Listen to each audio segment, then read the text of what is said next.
Hey friends, today I want to talk about racism in the United States and one of the ways that racism harms everyone in the United States, regardless of race.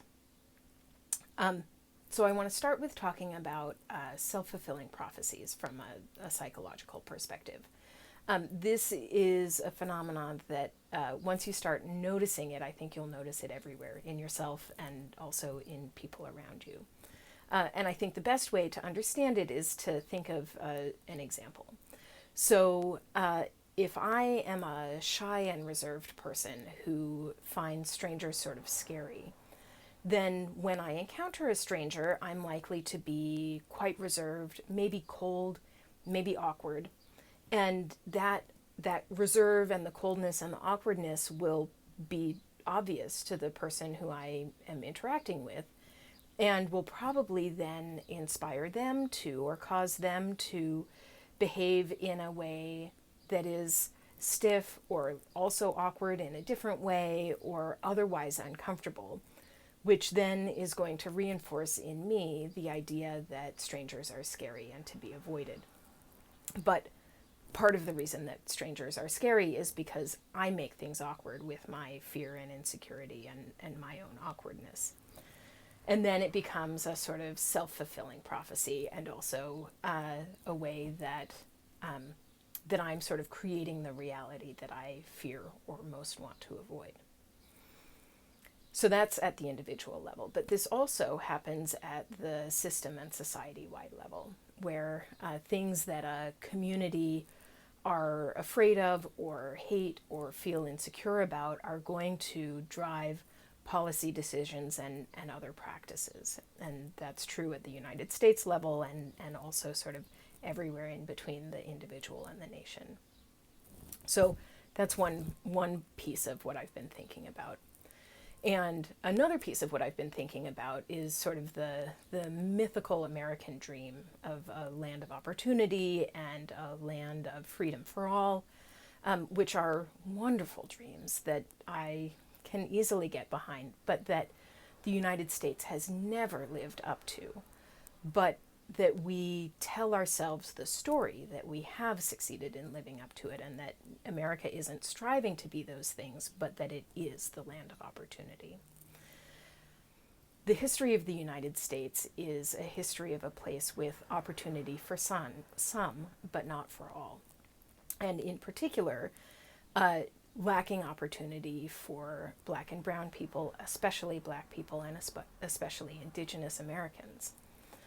So these are all sort of realities that we're facing. And these all sort of came together in my mind in a metaphor this weekend when I was repotting some plants that had been in too small pots for too long. And I don't know if you've ever dealt with a root-bound plant like this, but when you pull it out of the pot, instead of a sort of healthy root system that looks almost like a tree and tree branches, right, with like big branches leading to smaller branches leading to little twigs, and then there's a leaf at the end, or like leaves all throughout, but that look of a tree or of a river system or of our circulatory systems, all of these natural systems that are healthy, the sort of healthy resource distribution systems, right? But a root-bound plant, the roots have had nowhere to go, so they grow and grow until they run into the pot, and then they just sort of chase each other around and around in these like sort of rooty spirals, and some of the roots get very like chunky and thick and maybe lumpy, and it sort of had like a Jabba the Hutt as a root kind of look to me when we were dealing with some of these plants that had been waiting too long for a new pot. And I realized that that's a perfect analogy for the United States, that we have been trying to grow in a healthy way, but we keep running into the pot of our racist history that we haven't faced, so we can't dismantle it, and so we're stuck inside it. And when I think about it as an unhealthy resource distribution system, it made it so clear to me that part of how racism is harming all of us is that because we are so deeply entrenched with sort of racist thinking in how we do things at a policy level, and policies are in an economic system how we distribute resources. So anytime we try to create a policy that's about healthy resource distribution, we run into the pot of racism, and it stops us from coming up with an appropriate and inclusive policy because there's this desire that we haven't looked at or acknowledged to not make resources available to some categories of people. And so we don't have an effective social safety net because of racism. Even if you're white, you don't have access to resource distribution that would be healthy and normal and appropriate and good for all of us, because we as a society would rather that no one have a social safety net than that Black and brown people get access to public resources.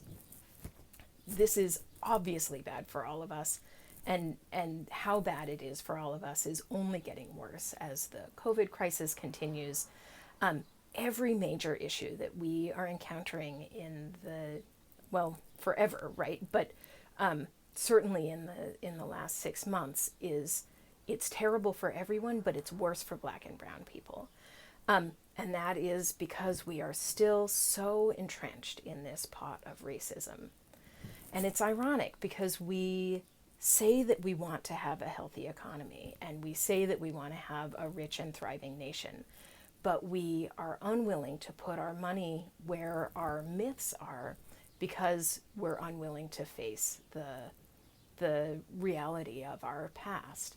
And that's the self-fulfilling prophecy of it all, because we fear our past, we are ashamed of it, we hate that thing about ourselves, and so we won't engage in it, which then creates the conditions to reinforce it.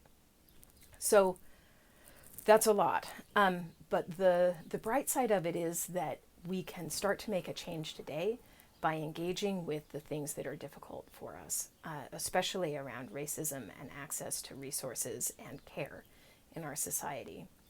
From my perspective, one of the main reasons to live is to take care of each other, and this is a great opportunity to do that.